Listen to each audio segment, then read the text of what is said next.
Baik, saya di sini akan mempresentasikan makalah saya mengenai larutan koligatif.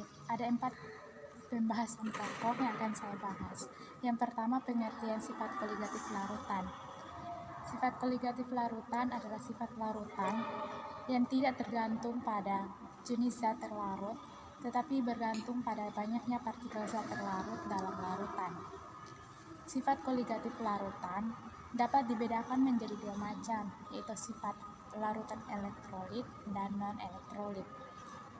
Hal ini disebabkan zat terlarut dalam larutan elektrolit bertambah jumlahnya karena terurai menjadi ion-ion. Sedangkan zat terlarut pada larutan non-elektrolit jumlahnya tetap karena tidak terurai menjadi ion-ion. Sesuai dengan hal-hal tersebut, maka sifat koligatif larutan non-elektrolit lebih rendah daripada sifat koligatif larutan elektrolit. Larutan merupakan suatu campuran yang homogen dan dapat berwujudkan padat maupun cairan.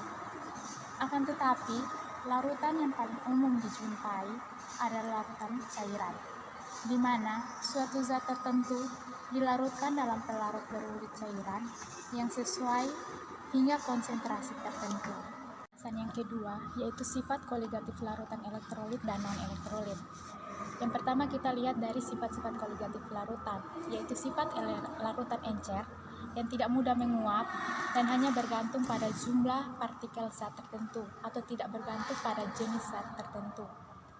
Atau sifat dari larutan yang bergantung pada jumlah volume pelarut dan bukan pada massa partikel. Sifat koligatif larutan terdiri dari 2 jenis, yaitu sifat koligatif larutan non-elektrolit. Apabila suatu pelarut ditambah dengan sedikit zat terlarut, maka akan didapat suatu larutan yang mengalami penurunan tekanan uap jenuh, kenaikan titik didih, penurunan titik beku, tekanan osmotik. Di dalam suatu larutan, banyaknya partikel ditentukan oleh konsentrasi larutan dan sifat larutan itu sendiri. Jumlah partikel yang ada dalam larutan non-elektrolit tidak sama dengan jumlah elektrolit yang ada dalam larutan elektrolit. Walaupun keduanya mempunyai konsentrasi yang sama, sedangkan larutan non-elektrolit tidak dapat terurai menjadi ion-ion. Dengan demikian, sifat koligatif larutan dapat dibedakan atas sifat koligatif larutan non-elektrolit dan sifat koligatif larutan elektrolit. Banyaknya partikel dalam larutan ditentukan oleh konsentrasi larutan dan sifat larutan itu sendiri. Yang pertama, molar, yaitu jumlah mol zat terlarut dalam 1 liter larutan. Yang kedua, molal, yaitu jumlah zat terlarut dalam 1 kilogram larutan. Dan yang terakhir yaitu fraksi mol, yaitu perbandingan mol zat terlarut dengan jumlah mol zat pelarut dan zat terlarut. Sifat koligatif larutan elektrolit. Larutan elektrolit memperlihatkan sifat koligatif yang lebih besar dari hasil perhitungan dengan persamaan untuk sifat koligatif larutan non-elektrolit di atas.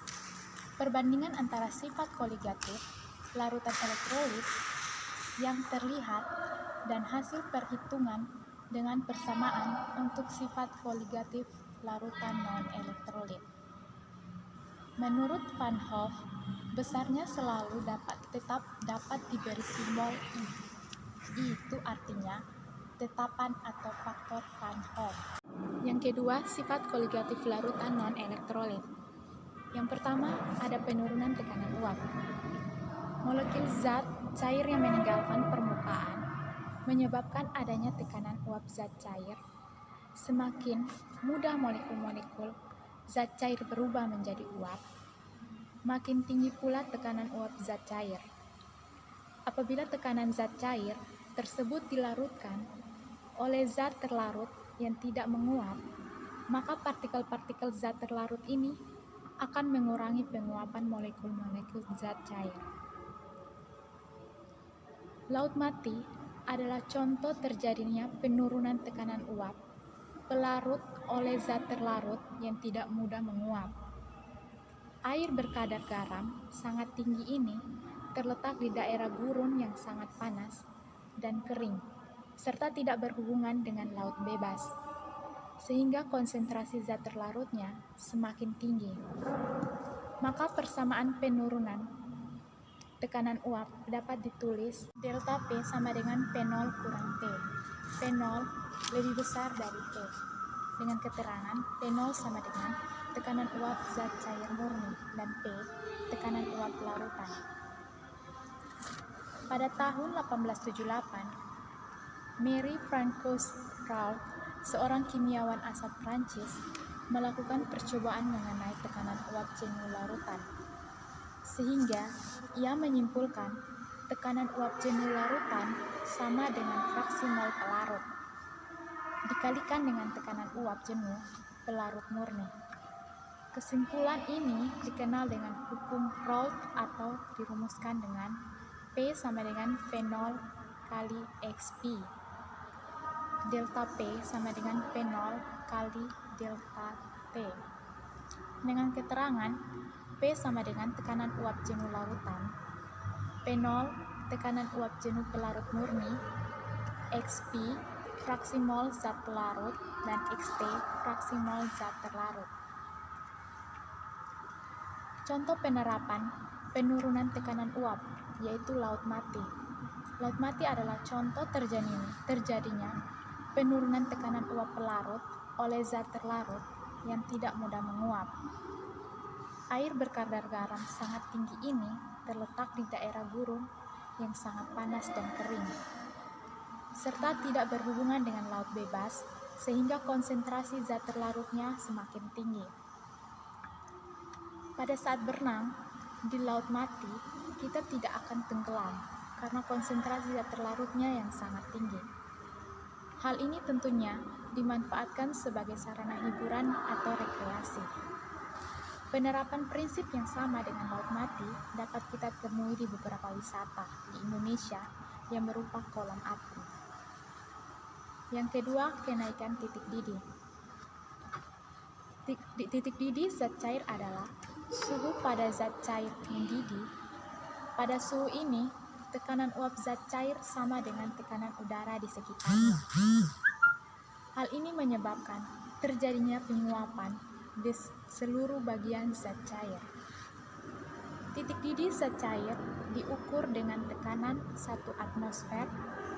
Dari hasil penelitian, ternyata titik didih larutan selalu lebih tinggi dari titik didih pelarut murninya. Hal ini disebabkan adanya partikel-partikel zat terlarut dalam suatu larutan menghalangi peristiwa penguapan partikel pelarut. Oleh karena itu, penguapan partikel pelarut membutuhkan energi yang sangat lebih besar. Dengan rumus delta TV sama dengan Kf kali M. Delta TF sama dengan Kf kali G per Mr kali 1000 per P. Delta TF sama dengan TF terlarut kurang TF larutan. Dengan keterangan delta TV penurunan titik beku atau dengan 0 derajat Celcius. Kf tetapan perubahan titik beku dengan 0 derajat kilogram atau per mol. M molalitas larutan atau mol per kilogram. Mr itu massa molekul relatif dan P jumlah massa zat. Contoh penerapan kenaikan titik didih yaitu penggunaan panci presto. Panci presto biasanya digunakan untuk memasak daging dengan tujuan mendapatkan daging yang empuk ataupun daging dengan tulang yang lunak dalam waktu yang relatif singkat. Hal itu dapat terjadi karena pada panci presto digunakan prinsip dasar kenaikan titik didih, yakni air akan mendidih pada suhu 100 derajat Celcius pada tekanan 1 atmosfer. Karena panci presto terbuat dari bahan stainless yang tebal dan kuat serta mempunyai tutup yang rapat. Ketiga, penurunan titik beku, yaitu adanya zat terlarut dalam larutan akan mengakibatkan titik beku larutan lebih kecil daripada titik beku pelarutnya. Persamaannya dapat ditulis sebagai berikut, yaitu delta TF sama dengan KF kali M. Delta TF sama dengan KF kali K per NR kali 1000 per P. Delta TF sama dengan TF terlarut kurang TF larutan. Dengan keterangan, delta TF merupakan penurunan titik beku. KF, tetapan perubahan titik beku. M, molalitas larutan. MR, massa molekul relatif. Dan P, jumlah massa zat. Contoh penerapan penurunan titik beku yaitu pembuatan campuran pendinginan. Cairan pendingin adalah larutan berair yang memiliki titik beku jauh di bawah 0 derajat Celcius. Cairan pendingin digunakan pada pabrik es dan juga digunakan untuk membuat es putar. Cairan pendingin dibuat dengan melarutkan berbagai jenis garam ke dalam air. Pada pembuatan es putar, cairan pendingin dibuat dengan mencampurkan garam dapur dengan kepingan es batu dalam sebuah bejana berlapis kayu. Pada pencampuran itu, es batu akan mencair sedangkan suhu campuran turun. Sementara itu, campuran bahan pembuat es putar dimasukkan dalam bejana lain yang terbuat dari bahan stainless steel. Dan yang keempat, ada tekanan osmotik.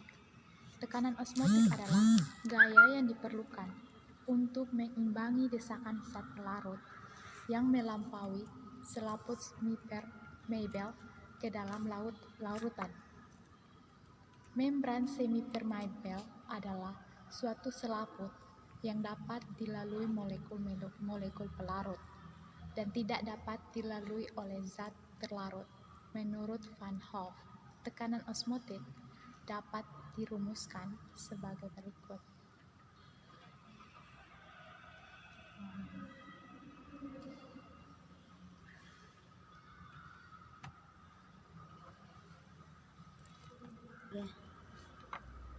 P sama dengan M kali F kali T. P tekanan osmotik dan M molaritas larutan dan R tetapan gas yaitu 0,082. T suhu mutlak. Contoh penerapan osmotik dalam industri makanan. Prinsip tekanan osmotik juga digunakan dalam industri makanan, terutama yaitu untuk proses pengawetan makanan. Prinsip memanfaatkan terjadinya krenasi pada sel, di mana untuk mengawetkan makanan. Industri makanan biasanya menggunakan gula dengan jumlah banyak untuk menghasilkan larutan konsentrasi tinggi.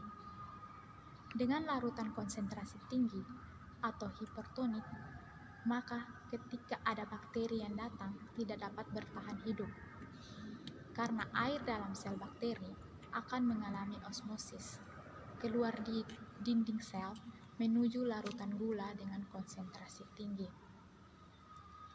Akibatnya, sel pada bakteri akan mengalami peristiwa krenasi yang menyebabkan sel menyerut sehingga akan kehilangan fungsinya dan membuat bakteri tersebut mati.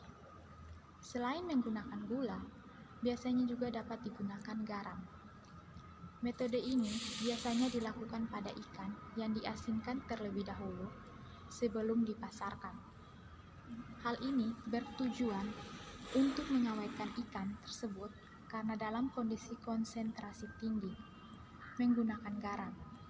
Hal yang sama akan terjadi seperti pada larutan gula dengan konsentrasi tinggi. Pokok pembahasan yang keempat yaitu hubungan larutan koligatif dengan bidang kesehatan.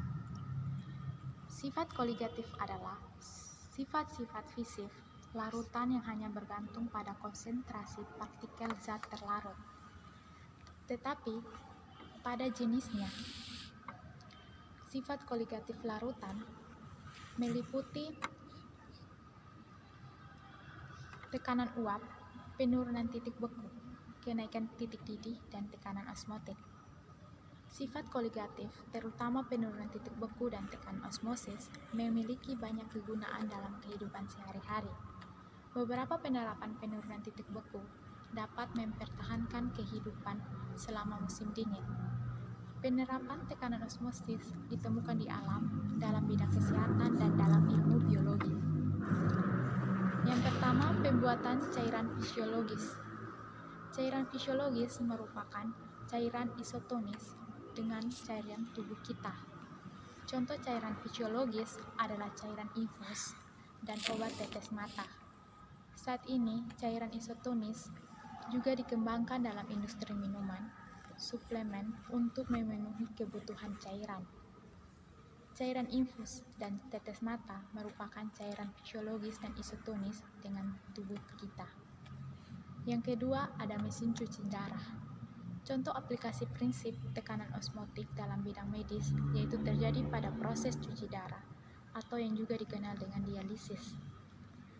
Dalam bidang medis, cuci darah dibutuhkan oleh pasien dengan penyakit gagal ginjal yang diakibatkan disfungsi ginjal sehingga tidak dapat melakukan fungsinya dengan semestinya, yaitu untuk melakukan filtrasi darah.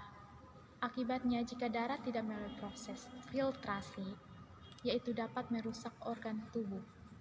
Adanya teknologi dialisis memungkinkan proses filtrasi darah dilakukan di luar ginjal menggunakan suatu mesin. Prinsip kerja dari mesin ini yaitu darah dari tubuh akan dimasukkan ke dalam mesin dan akan melalui suatu membran semi-permeable. Dalam membran ini, kotoran dalam darah dapat dipisahkan melalui membran dialisis untuk terpisah dari darah, sehingga akan didapatkan dari hasil cuci yang bebas dari pengotor. Demikian presentasi saya, terima kasih.